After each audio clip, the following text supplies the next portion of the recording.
Welcome home to Big Apple Mountain Tarot. I'm Mike Rusnak. I'm Everest Hall. In this video, we're going to talk about Scorpio. Scorpio rising, Scorpio moon. That's me. Oh, here's your 2025 forecast from Mike and Everest. First of all, it's going to be, dare I say, just a little bit more steady of a year.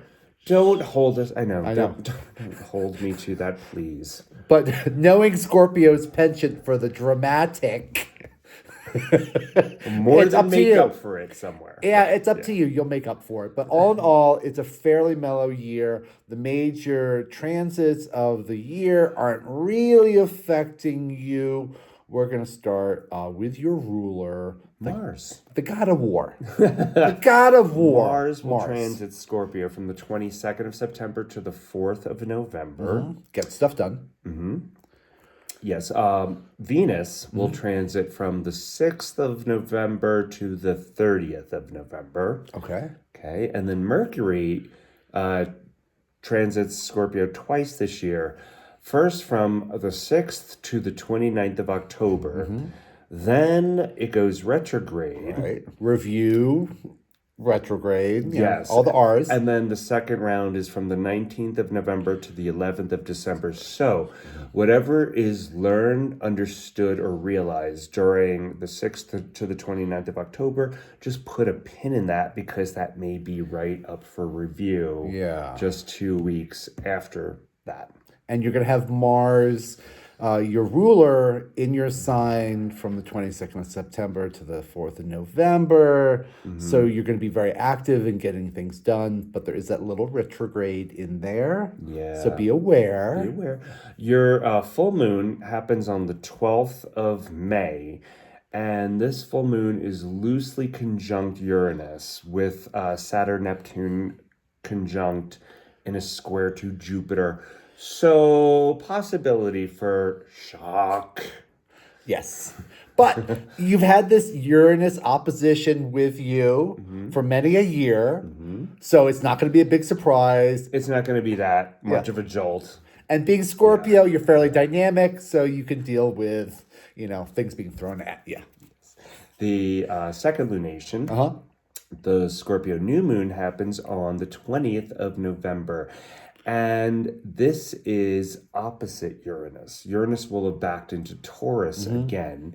So once again, this is startling, surprising. And this is right on the heels of that Mercury retrograde too. Correct. Right. So Uranus, it's electronic pulses of spastic, inspirational energy. Sounds delightful. I know, it does sound kind of Sounds delightful. delightful. Pulses of spastic energy. Oh my goodness. Where are we going to put that? Pluto will be in a... Okay, here's the more difficult news. All right, we got to be serious. We got to be serious. Pluto will be in a square to those born at the beginning of your sign. So October 21st, 22nd, 23rd, 24th, Pluto will be squaring to you through this year. Right. Right? You're going to feel it. Early Aquarius. Yeah. So difficulty, intensity, you might really be aware of the extremes. Right. But if you're open to what Pluto can do for you, and you kind of welcome it in, and you open the door, and you're like, okay, darkness. Find the courage to go deep, deep into the darkness, and don't wallow in victimhood. Don't sit in the murk, right? Just know that it's an invitation to detoxification. Correct. And Pluto, it's a modern planet. It works on our deep psychology, our deep inside our brains on why we do things and what the sense of power is about. It's a very modern planet. So just kind of keep modern in your philosophies. Yeah. Uranus. Speaking of Uranus too. Uranus is opposite your sun for those born at the end of Scorpio. Right. So 16th to the 20th of November. For the first 4 months of this year and the last 4 months of this year. Correct. This is about wrapping up old Chaos. challenges, old chaos, tying up loose ends, but dealing with old chaos. Right. There's been a lot of challenges that have been thrown your way over the past few years. It's going to be kind of wrapping it up as it moves out. So that's wonderful news. It might not seem wonderful at the time, but it's really helping you out. Courage. Courage. The brave will survive. So just really embrace the change. Yeah. Saturn and Neptune will be conjunct in Pisces in a trine to the end of your sign. Right. So yes. Trines are positive. It's helpful. It's a triangle. Triangles are like very beneficial angles. This is really good. So Saturn is structure. Neptune is like fog And again, this inspiration. is for the first few months and the last few months, Right. especially while Saturn and Neptune are in Pisces. Yeah. So March, May, June, July, October. Saturn, Neptune will move into Aries, and that's not exactly the trine. Yeah, the trine, right? But there So will beginning be of the year and the end of the year, we'll see a lot of inspiration coming in. inspiration and structure, inspiration on how we can be structured, trying to use supportive structures. How can we obey the rules while we're bending the rules? How can we obey the rules while we're being a Scorpio? What is the new rule? What are the new rules of this wonderful new world that we're inhabiting? Yeah.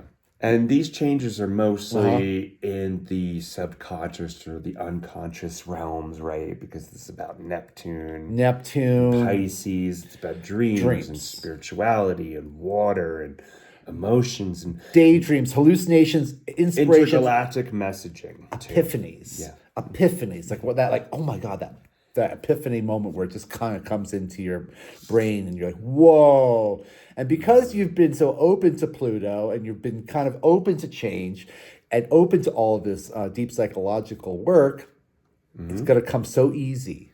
Exactly. There's a secret. Yeah. There's a secret for you, Scorpio, that you're going to maybe find. And mid-June, we'll see Jupiter move into the sign of Cancer. And once again, ding, ding, ding. Ding, ding. Trine, another trine for you. And Jupiter is exalted in Cancer. So this is an exalted trine. An exalted trine, super beneficial, super good luck. Second half of the year, much easier. Much easier. Because of Jupiter. Allowing you to be more flexible. Jovial. A lot more patient. Too. A lot more patient with everybody else. Yeah. It's beautiful energy here. So Scorpio, looks pretty good. Let us know. Let us know in the comments how your life has been and what's going on. And we thank you so much for sticking with us, and the likes and the comments and the shares really mean a lot to us. We don't get back to all the comments, but I definitely read them all. Thank you so much. Thank you. Love you, Scorpio. Bye-bye.